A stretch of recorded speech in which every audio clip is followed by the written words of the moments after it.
Students, আসসালামু আলাইকুম। আমরা গত ক্লাসে রাইট ফর্ম অফ ভার্বের কিছু টিপস শিখছিলাম। গত ক্লাসে 5টা টিপস শিখেছিলাম। আজকে আমরা বাকি টিপসগুলো শিখব। সেই টিপসগুলো এখন আমরা নাম্বার 6 টিপস শিখব। Tips number 6। আচ্ছা, এইটা হলো, ধরো তোমার একটা সেন্টেন্স আছে, সেন্টেন্সের মধ্যে পেসিভ আছে, পেসিভ সাবজেক্ট আছে।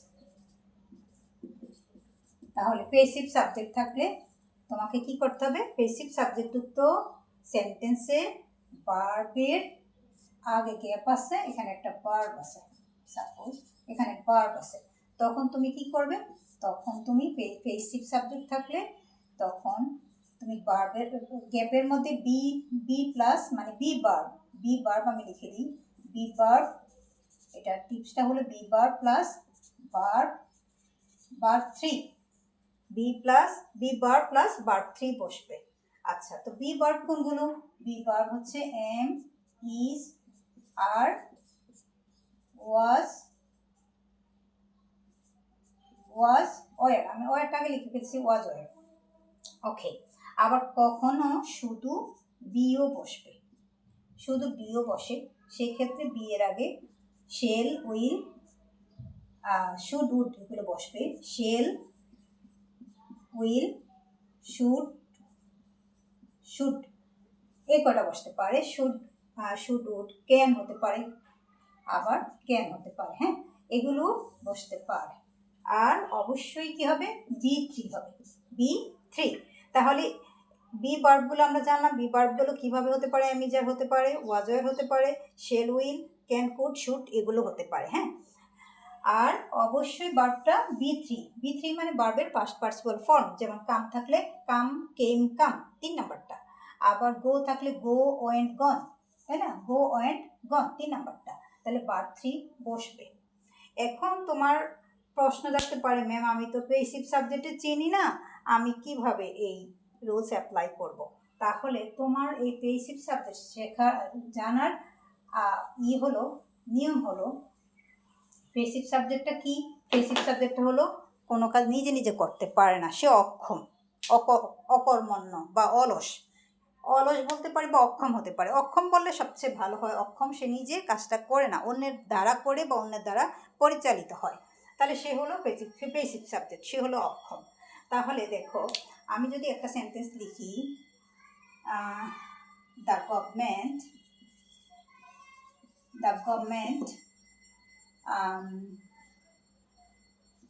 take necessary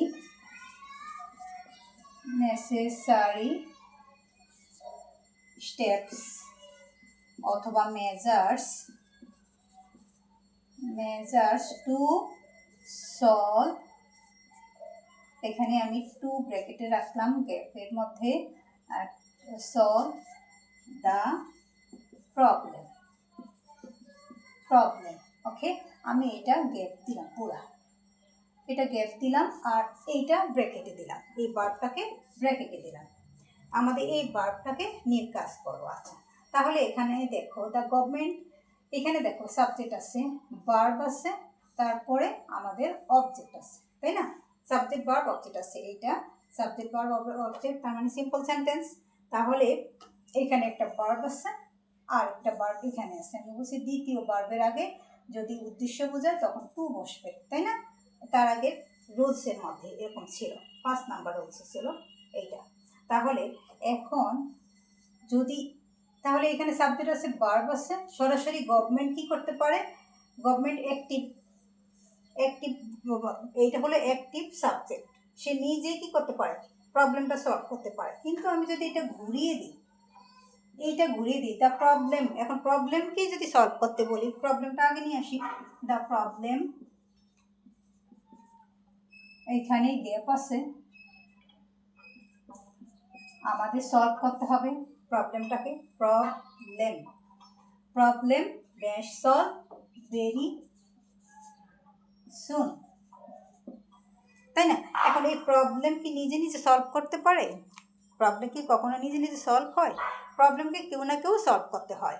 তাহলে এখন আমরা কি করব, এই ফর্মুলাটা অ্যাপ্লাই করব। আমাদের ফর্মুলাটা কি ছিল, যদি ফেসিভ সাবজেক্ট যদি ফেসিভ সাবজেক্ট হয়, আমাদের সাবজেক্ট যদি কি হয় পেসিভ হয়, পেসিভ মানে অক্ষম হয়, তাহলে আমাদের হবে কীরকম ফর্মুলা বলছিলাম, বি বার মানে two B bar B plus bar B three, B মানে বি বার আর বি থ্রি, এই ফর্মুলাটা অ্যাপ্লাই করব। তাহলে এখন আমরা এখানে দিব অ্যামিজার ওয়াজ ওয়ার অথবা শুধু বি, এরপরে বার্বের ফার্স্ট পার্টিসিপল ফর্ম। এখন দেখো আমরা কখন অ্যামিজার, কখন ওয়াজ ওয়ার, কখন শুধু বি বসাবো, বা বি এর আগে will, shall, can, could, should এগুলো বসাবো কি না। আচ্ছা, এই দেখো ভেরি সুন শব্দটা আছে, এইটা এটা আমাদের একটা ইঙ্গিত আছে, ভেরি সুন, শীঘ্রই। তাহলে শীঘ্রই সময়টা এখনও আসেনি, শীঘ্রই সময়টা আসেনি মানে শীঘ্রইটা আমাদের সামনে। আমি যেই সময়ে এখন বিলং করতেছি, যেই সময়ে অবস্থান করতেছি, সেই সময়ের পরে সময়টা আসবে, যে সময়টা এখনও আসেনি। তাহলে এটা ফিউচার টেন্স। ফিউচার হলে আমাদের শেল, উইল, ক্যান, কুড, মে, মাইট এগুলো বসে। তাহলে আমাদের আমরা লিখব will be, will B salt, will be salt, তাই না।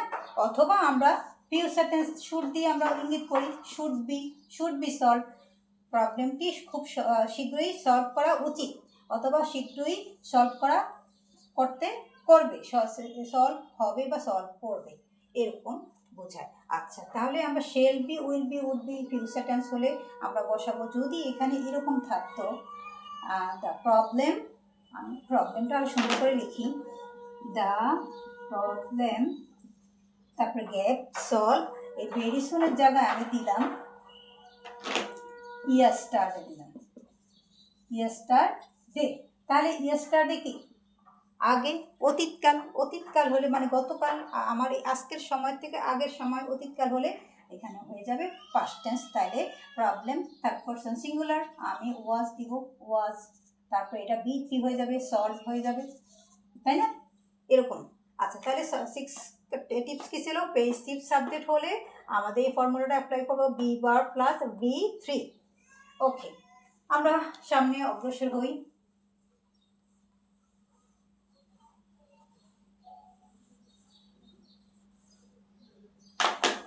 আমাদের সেন্টেন্সে যদি কিছু প্রিভিয়াস মানে আমি পাস্ট বলি, ফার্স্ট থাকে, সিমটম থাকে, ফার্স্ট টেন্সের সিমটম থাকে, পাস্ট টেন্সের এটা 7 ফর্মুলা, পাস্ট টেন্স এর সিমটম, সিমটম মানে কি লক্ষণ। আচ্ছা, যদি সিমটমগুলো থাকে পাস্ট টেন্সের, কী কী পাস্ট টেন্সের সিমটমগুলো কি, যেমন ওয়ান্স, তারপরে ওয়ান ডে, লাস্ট নাইট মানে লাস্ট প্লাস যে কোনো time, last night, last year, last month এরকম, তারপরে প্রিভিয়াস,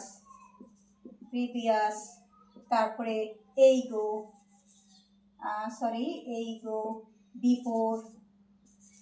বিফোর, ওয়ান্স আপন এ টাইম, ওয়ান্স শুধু ওয়ান্সও হবে, আবার ওয়ান্স আপন এ টাইম হতে পারে, ওয়ান্স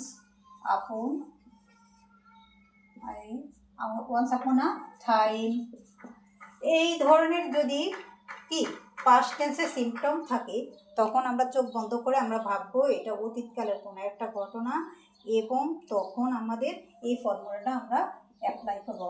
ফর্মুলাটা কি, ভার্বটা কি হবে, ভার্ব টু হবে, ভার্বটা টু হয়ে যাবে, ভার্ব টু ফর্মে চলে যাবে। যেমন আমি যদি এক্সাম্পল দিই, এখানে একটা এক্সাম্পল দিচ্ছি, যেমন হলো হি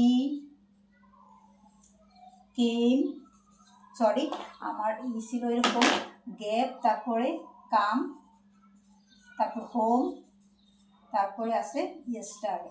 এখানে আমি ইয়েস্টারডে দিই না, তো ইয়েস্টারডে অতীতকালে, এরকম একটা ধরো ইয়েস্টারডেও আছে, ইয়েস্টারডে, হি কাম হোম ইয়েস্টারডে। তাহলে ইয়েস্টারডে এটা অতীতকালের একটা কি সিমটম দেখতে পাচ্ছি, তাহলে অতীতকালের সিমটম থাকাতে আমাদের কামটা কি হয়ে যাবে, কামটা কেম হয়ে যাবে, কেম।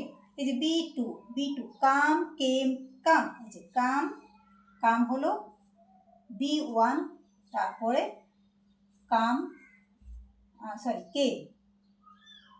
কেম হলো B2 আর কাম B3, তাহলে আমাদের এটা হবে কাম কেম কাম B2 হবে, তাই না? তাহলে হি কেম হোম ইয়াস্টারডে, এই যে, অথবা যদি ইয়াস্টারডে না থেকে এ দু হতো, হি কাম হোম এ গো, হ্যাঁ, অথবা ওয়ান ডে আছে, one day he come home, তাহলে one day he came home হবে। অ্যান্সার কী হবে? One day he came home. তাহলে এই যদি পাস্ট টেন্সের এরকম সিমটমগুলো থাকে তাহলে আমরা কি করব? আমরা চোখ বন্ধ করে ভার্বটাকে ভার্ব টু করে ফেলব। এটা ছিল আমার 7 নম্বর টিপস। এখন আমরা 8 নম্বর একটা টিপস আমরা জেনে নিই, সেটা হচ্ছে আমাদের অ্যাডভার্বগুলো। আমরা কি জানি অ্যাডভার্ব কি? অ্যাডভার্ব হচ্ছে যখন ভার্বকে বিশেষিত করে, যখন অ্যাডজেক্টিভকে বিশেষিত করে, যখন অ্যাডভার্ব নিজেকেও বিশেষিত করে, তখন সেই ওয়ার্ডটাকে কী বলা হয়? অ্যাডভার্ব বলে। ঠিক আছে? তাহলে এই অ্যাডভার্বগুলোর কিছু সব অ্যাডভার্ব না, অ্যাডভার্বের একটা আছে, ধরো একটা গ্রুপ আছে, এই গ্রুপটা যদি থাকে, গ্রুপটার নাম হচ্ছে, আমাদের টিচাররা আমাদেরকে শিখেছিলেন যে এই গ্রুপটার নাম হলো আজরাইল, মানে মুখস্থ রাখার জন্য, মনে রাখার জন্য আজরাইল গ্রুপ বলা হয় এটাকে, আজরাইল।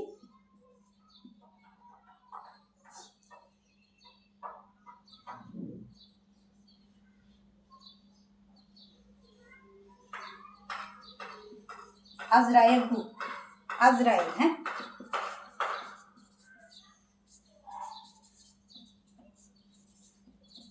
আজরাইল গ্রুপ, হ্যাঁ, ঠিক আছে। তা এই আজরাইল গ্রুপের সদস্য যদি কোনো অ্যাডভার্ব হয় তখন আমরা কোন টিপসটা ফলো করবো? আচ্ছা, এখন আজরাইল দিয়ে কী হয়? যেমন এ ফর অলরেডি, এই শব্দগুলো যদি থাকে, অলরেডি, জে ফর জাস্ট, আর এ জে ফর জাস্ট নাও, আর ওয়াই দিয়ে ইয়েট, এই যে ই দিয়ে এবার, আর বাকি আছে এল দিয়ে লেটলি, তাই না? তাহলে এই যে শব্দগুলো already, yet, just now, ever, lately, এই শব্দগুলো যদি থাকে কোনো সেন্টেন্সে, তখন আমরা এই টিপসটা ফলো করব। আমাদের টিপসটা কি হবে বা এই প্যাটার্নটা ফলো করব? সেটা হলো হ্যাভ অথবা has plus B3, have has plus B3, মানে হচ্ছে এইটা আমরা প্রেজেন্ট পারফেক্ট টেন্স গঠন করব। প্রেজেন্ট পারফেক্ট টেন্স, আমাদের সেন্টেন্সটা হয়ে যাবে present perfect tense. Present perfect টেন্সের প্যাটার্ন কি হলো? প্যাটার্ন কি আমরা জানি? সাবজেক্ট প্লাস হ্যাভ অথবা হ্যাজ, তারপরে ভার্বের past participle form plus object বা এক্সটেনশন, তাই না? ওখানে তাহলে আর প্রেজেন্ট পারফেক্ট টেন্সে অবশ্যই কি থাকে? এই শব্দগুলো থাকে।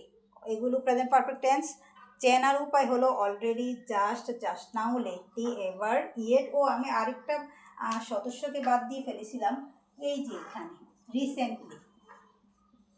রিসেন্টলি, হ্যাঁ, এগুলো কয়টা? তাহলে 1 2 3 4 5 6 7টা, এই 7টা ওয়ার্ড নিয়ে একটা কি গ্রুপ তৈরি হয়েছে। এই গ্রুপটার নাম আজরাইল গ্রুপ। মুখস্থ রাখার জন্য এই আজরাইল গ্রুপের কোনো সদস্য যদি থাকে কোনো সেন্টেন্সে, চোখ বন্ধ করে তোমরা হ্যাভ হ্যাজ দিবা, আর ভার্বের পাস্ট পার্টিসিপল ফর্ম করে নিবা। তখন আর কথা হলো হ্যাভ কখন বসাবা? হ্যাভ হলো সব ক্ষেত্রে হ্যাভ বসাবা, শুধুমাত্র থার্ড পারসন সিঙ্গুলার নাম্বার হলে অথবা কোনো নাম হলে, মানে হি শি ইট অথবা কোনো নাম, একটা নাম যদি থাকে তখন হ্যাজ বসাবা, বাকি ক্ষেত্রে হ্যাভ বসাবা, ঠিক আছে?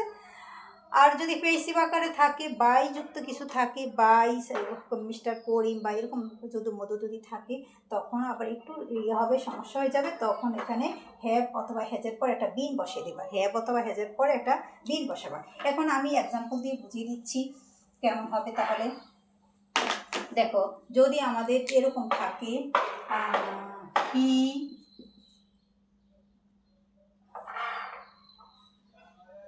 come, here, just now. হ্যাঁ, এই যে এরকম একটা আছে, হি কাম হিয়ার জাস্ট নাও। যে জাস্ট নাও আমি বলছিলাম, জাস্ট নাও হলো একটা সদস্য, ওই যে আজরাইল গ্রুপের সদস্য। তো আজরাইল গ্রুপের সদস্য একটা আছে জাস্ট নাও। তখন আমরা এখানে অ্যান্সারে কি লিখবো? আমাদের অ্যান্সারটা হবে, রাইট ফর্ম ভার্ব হবে, হি এর সাথে হ্যাজ বসবে। আমি বলছি হি, শি, ইট যদি হয় তাহলে has come, he has come here just now. আর যদি এরকম থাকে, আমি বললাম যদি পেইসিভ থাকে তখন কি হবে? তাহলে যদি এরকম হয়, দ্য ওয়ার্ক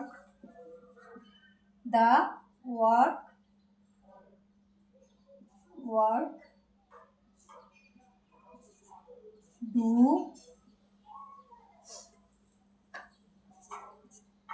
অলরেডি। আচ্ছা, দ্য ওয়ার্ক ডু অলরেডি। আচ্ছা, এখন এই অলরেডি আছে, ওই যে আজরাইল গ্রুপের সদস্য অলরেডি আছে, তাহলে আমরা কি করব? হ্যাভ হ্যাজ প্লাস B3 বসাবো। কিন্তু এখন কথা হলো, এই যে ভার্ব পেইসিভ, ভার্বটা কি সাবজেক্টটা পেইসিভ আকারে আছে। ওই যে আমরা শিখেছিলাম, সাবজেক্ট যদি পেইসিভ হয় তখন আমাদের কি করতে হবে? এমিজার প্লাস B3 হয়। এমিজার মানে বি ভার্ব প্লাস কি হয়? B3 হয়। আর বি ভার্বের একটা প্যাটার্ন বলছিলাম না, বি কি হয়? বিতে এম হয়, বিতে ইজ হয়, বিতে আর হয়, বিতে এগুলো পাস্ট টেন্স হয়, ওয়াজ হয়, ওয়ার। আর কি হয়? এটা বি ভার্বটা বিন হয়, বিন পাস্ট পার্সেল ফর্মে গিয়ে পাস্ট পার্সেল ফর্মে বিন হয়, তাই না? তাহলে আমরা B3, আমরা বলছি B3, তখন বিন হয়ে যাবে। আচ্ছা, তাহলে এখন আমি এটা কি করব?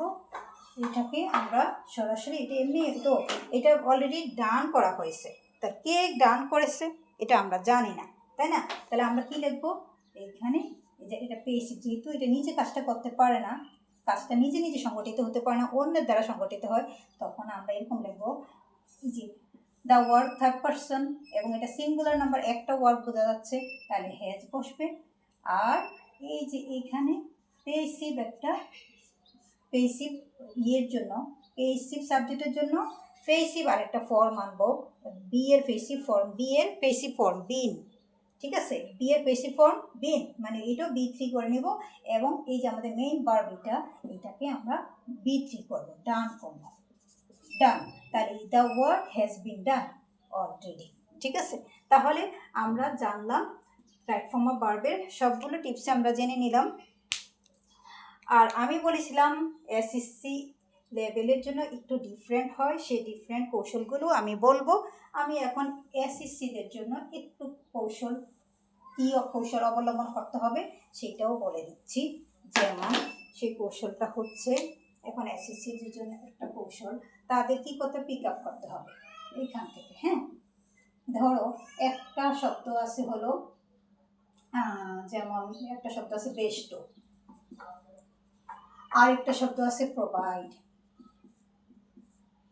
প্রোভাইড শব্দটা, আরেকটা আছে কি বললাম? প্রোভাইড।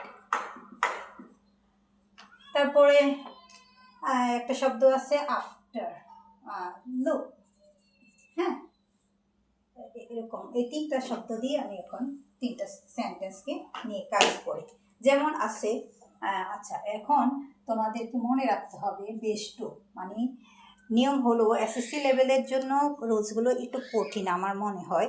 সেটা হচ্ছে তোমরা সেক্ষেত্রে তোমাদেরকে ইডিয়ম অ্যান্ড ফ্রেজগুলো ভালো জানতে হয়, এমনও তোমাদের প্রভাব জানতে হয় বিভিন্ন ক্ষেত্রে। তাহলে তোমরা যদি প্রভাব জানো, অনেকগুলো প্রভাব আছে, কিংবা ইডিয়মস অ্যান্ড ফ্রেজ আছে, কিংবা ফ্রেজাল ভার্ব আছে, ফ্রেজাল ভার্ব।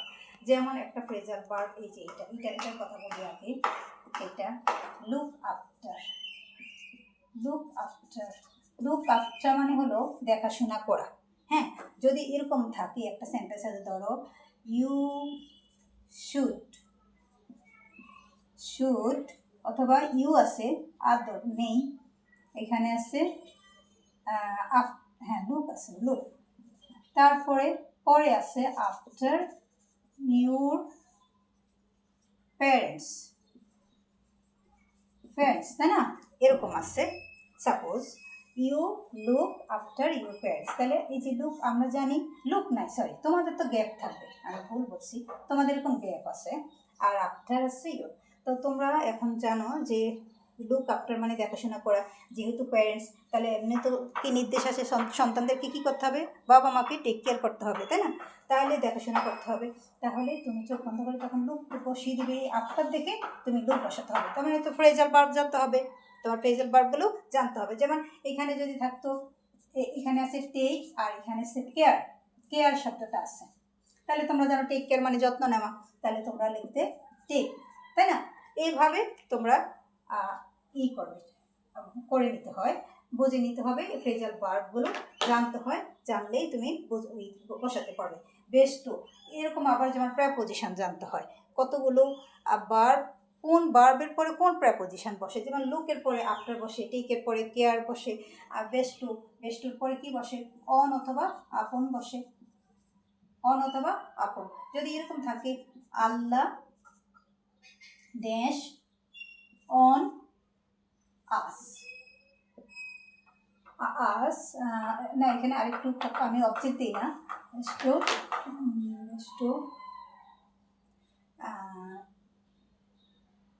কি দিতে পারি,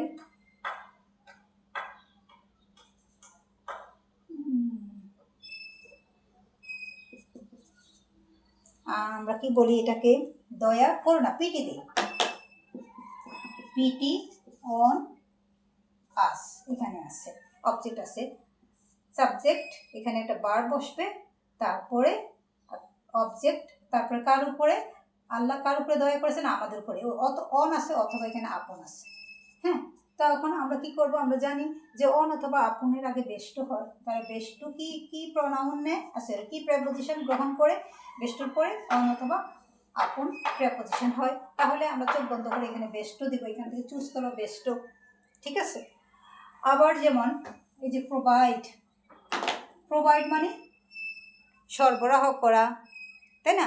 সরবরাহ করা, দেওয়া, তাহলে প্রোভাইডের পরে উইথ বসে, প্রোভাইডটা কোন প্রপোজিশন গ্রহণ করে, উইথ প্রপোজিশন গ্রহণ করে। তাহলে তোমরা যদি জানো যে প্রোভাইডের পরে সবসময় উইথ প্রপোজিশন বসে, তখন তোমরা কি করবে, যখন উইথ থাকবে, কোনো একটা সাবজেক্টের কোনো একটা সেন্টেন্সের মধ্যে গ্যাপের পরে উইথ আছে, এখানে একটা গ্যাপ, তারপর পরে একটা উইথ আছে, তখন তোমরা কি লিখবে, প্রোভাইড লিখবে, তখন তোমরা কি লিখবে, প্রোভাইড, তাই না? এরকম, তাহলে এগুলো তোমাদের জানতে হবে। এটা হলো একটা টেকনিক, যে প্রেপোজিশন কোন ভার্বের পরে কোন প্রেপোজিশন হয় সেইটা জানার জন্য ফ্রেজাল ভার্বগুলো জেনে নেওয়া। দ্বিতীয়ত হলো তারপরে দ্বিতীয়ত যেমন আরেকটা টেকনিক হচ্ছে, এই যে আগে জানলাম যে দুইটা ভার্ব যদি থাকে পাশাপাশি, তখন ভার্বের সাথে আইনজি যুক্ত করে নিতে হয়, ঠিক আছে?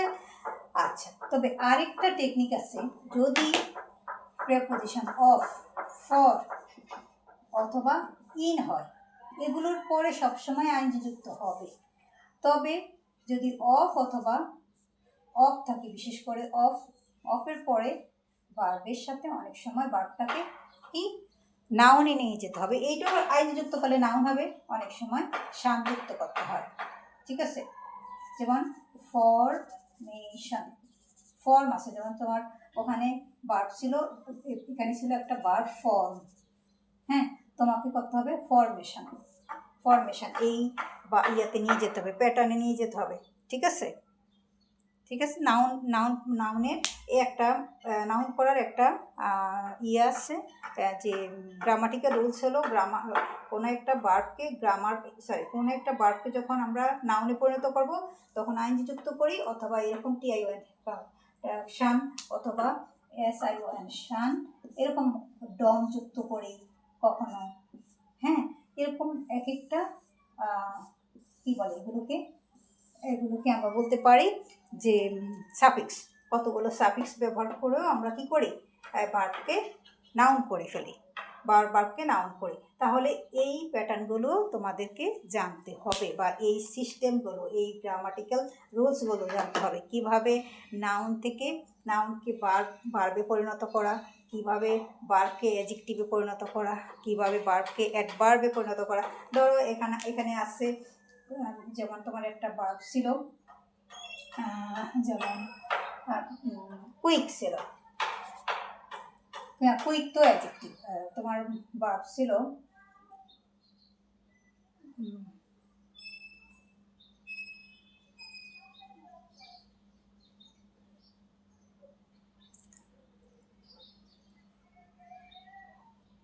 যেমন লেট ছিল, হ্যাঁ লেট, তোমার একটা ভার্ব আছে লেট, তুমি এখানে অ্যাডভার্ব করবে এটাকে লেটলি।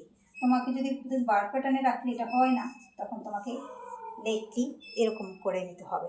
তাহলে রাইট ফর্ম অফ ভার্ব এখানে থাকবে ঠিকই, তোমাকে বিভিন্ন প্যাটার্নে চেঞ্জ করে নিতে হবে অর্থেও ঠিক রাখার জন্য, বাক্যের অর্থগুলো ঠিক রাখার জন্য বা প্যাসেজের অর্থ ঠিক রাখার জন্য।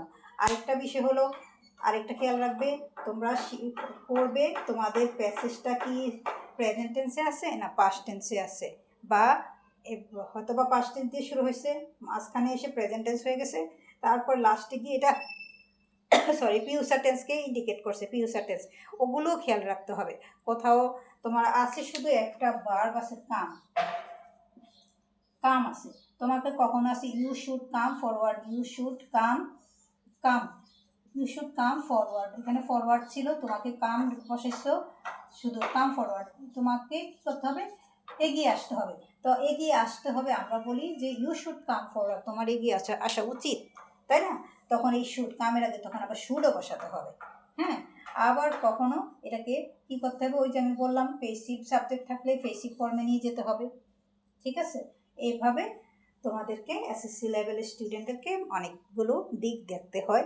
এসএসসি লেভেলের জন্য আমার কাছে মনে হয় যে এসএসসি লেভেলের রাইট ফর্ম অফ ভার্বটা ইজি, এইচএসসি লেভেলের রাইট ফর্ম অফ ভার্বটা ইজি, আর এসএসসিদের জন্য একটু কঠিন, কারণ তাদের ছোট বয়সে অনেক কিছু চিন্তা করতে হয়, অনেক মাথা খাটাতে হয়। ওকে, তাহলে বন্ধুরা, আমার মনে হয় তোমাদেরকে আমি যে টিপসগুলো দিয়েছি এই টিপসগুলো তোমরা যদি গ্রহণ করতে পারো এবং তোমরা প্র্যাকটিস করো বেশি বেশি, তাহলে তোমরা তোমাদের পরীক্ষার খাতায় এটা যথাযথভাবে অ্যাপ্লাই করতে পারবে এবং তোমরা 10 on 10 অথবা 5 on 5 পাবে ইনশাআল্লাহ। তোমরা ভালো থাকো, আমি তোমাদের জন্য দোয়া করি, এসএসসিদের জন্য দোয়া করি, তোমরা যেন এই যে পরীক্ষা আসতেছে তোমরা অনেক ভালো করতে পারো। এইচএসসিরা আমার সাথেই থাকবে, তারা ইনশাল্লাহ তারাও ভালো করবে। ওকে, সে পরবর্তী ক্লাসের জন্য অপেক্ষা করতে থাকো। আল্লাহ হাফেজ।